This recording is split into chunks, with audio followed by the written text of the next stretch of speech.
गरीब लोग हैं उनको आवास नहीं मिलता। 22-23 में एक आवास बिहार को प्राप्त नहीं हुआ। अब भारत सरकार ने कहा है कि 2024 तक हर हालत में हर गरीबों के छत होंगे। जब जब नीतीश कुमार और भाजपा अलग हुए हैं तब ये सवाल खड़ा हुआ है कि आखिर नीतीश कुमार भाजपा से चाहते क्या है। कई बार नीतीश कुमार जब भाजपा से अलग होते हैं तो वो विशेष राज्य का राग अलग लेते हैं। हालांकि भाजपा ने कई बार ये बातें कही हैं कि वो राज्य को विशेष पैकेज दे सकती है।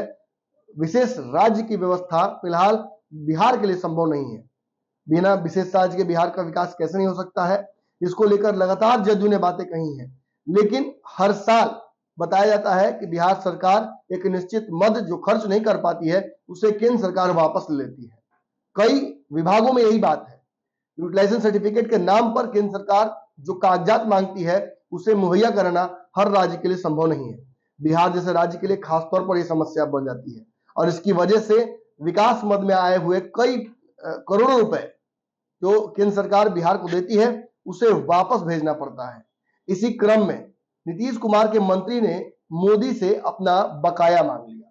उन्होंने ये कह दिया कि मोदी हमारा पैसा वापस करो। दरअसल ये सारे मामले विभिन्न मदों से हैं जिसमें कहीं ना कहीं बिहार सरकार को लाभ पहुंचाने के लिए जनता को खर्च करने थे, लेकिन इस मद में पैसे अब तक केंद्र सरकार ने नहीं भेजे हैं। 2019 के बाद आवास योजना में किसी नए लोगों का नाम नहीं जोड़ा गया है। इस मद में ही पैसे रुके हुए हैं।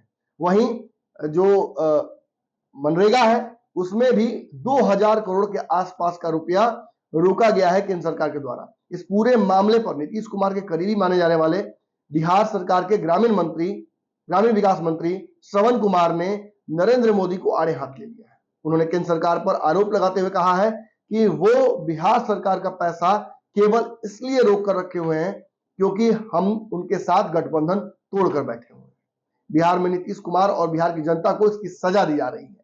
क्या है पूरा मामला, इस रिपोर्ट में आप जान लीजिए। दरअसल ग्रामीण विकास मंत्री श्रवण कुमार ने केंद्र सरकार पर राज्य की अनदेखी का आरोप लगाया।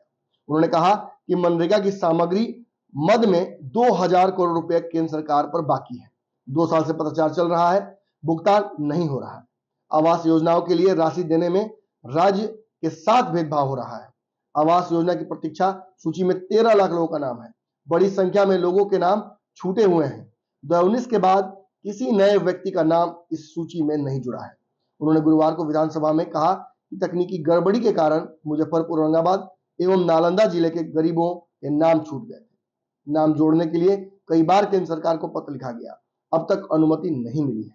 उन्होंने आरोप लगाया कि केंद्र ग्रामीण विकास मंत्री गिरिराज सिंह बिहार के हैं और वह ओजस्वी वक्ता भी हैं, विभिन्न विषयों पर बोलते हैं, मगर बिहार की बात जब होती है तो उनके मुंह से आवाज नहीं निकलती है। इशारों में यह भी आरोप उन्होंने लगाया कि जिस तरीके से बिहार में नीतीश कुमार भाजपा से अलग हुए हैं इसमें भी बदले की भावना नजर आती है।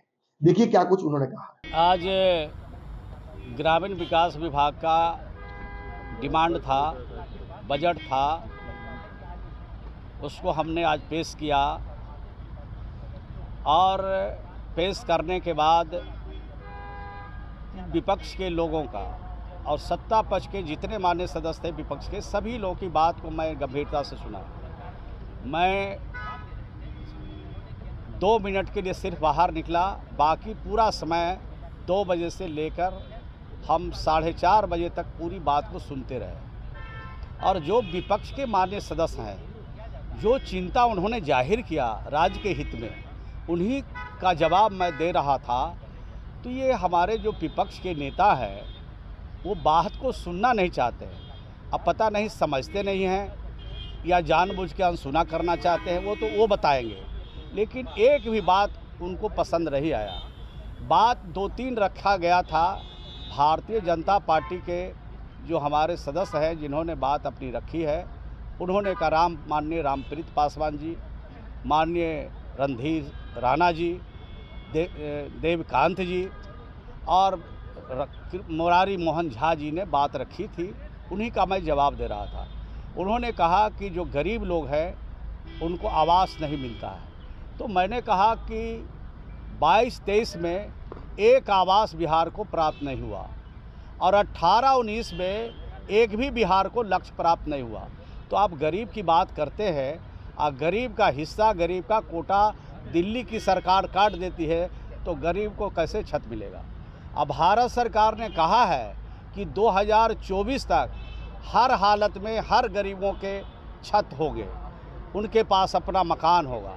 और आज भी अभी तक तो ये साल का लक्ष्य प्राप्त नहीं हुआ, अब 15 दिन और बाकी है इस महीने में, तो अभी तक लक्ष्य प्राप्त नहीं हुआ।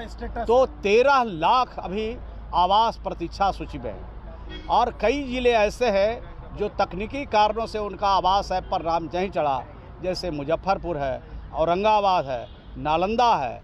इन ज़िलों में कुछ तकनीकी कारण से आवास ऐप पर नाम नहीं चढ़ा, आवास से गरीब लोग वंचित हैं, उनको जोड़ने के लिए लगातार हम मांग कर रहे हैं। और जिनका नाम अभी भी सचमुच गरीब हैं और माननीय जो विधायक हैं, चाहे रूलिंग पार्टी को हो चाहे विपक्ष को हो, वो हमारे क्या आवेदन देते हैं, कहते हैं, लिख के पत्र लिखते हैं और कहते हैं कि गरीब का नाम छुटा हुआ, मैं क्षेत्र का भ्रमण करने गया। तो जब भ्रमण करके आते हैं तो पत्र लिखते हैं, तो उसी आलोक में हमने भारत सरकार को भी पत्र लिखा कि जिन गरीबों का नाम छुटा हुआ है उनको जोड़ने के लिए आप हमें आदेश दीजिए, लेकिन अभी तक आदेश प्राप्त नहीं हुआ। 2019 के बाद 2011 में सूची बनी और 2011 के बाद 2019 में बनी, उसके बाद अभी तक आदेश नहीं मिला। तो गरीब की चिंता तो है नहीं उनको, सिर्फ गरीब की बात उठाते हैं, सिर्फ गरीब के बारे में सिर्फ मीडिया और अखबार में बोलने से तो उनका घर नहीं बनेगा। उनको घर बनाने के लिए तो उनको कुछ करना पड़ेगा। हमने यही बात कहा कि दिल्ली, अगर ये वीडियो पसंद आई और वह बिहार के राजनीति और बिहारियत से सरोकार रखेनी तो सब्सक्राइब बटन दबा के चैनल के सब्सक्राइब कर ली। ओजे एगो घंटी बा, ओकरा बटन दबा देला से कुल सटीक और मारक खबर रुआ मुफ्त में मिल जाई। अगर रुआ पत्रकारिता के हमनी के नया प्रयोग में सहयोग कर चाहतानी तो ज्वाइन बटन दबा दी। पेटीएम नंबर नोट कर ली 9386816700। धन्यवाद।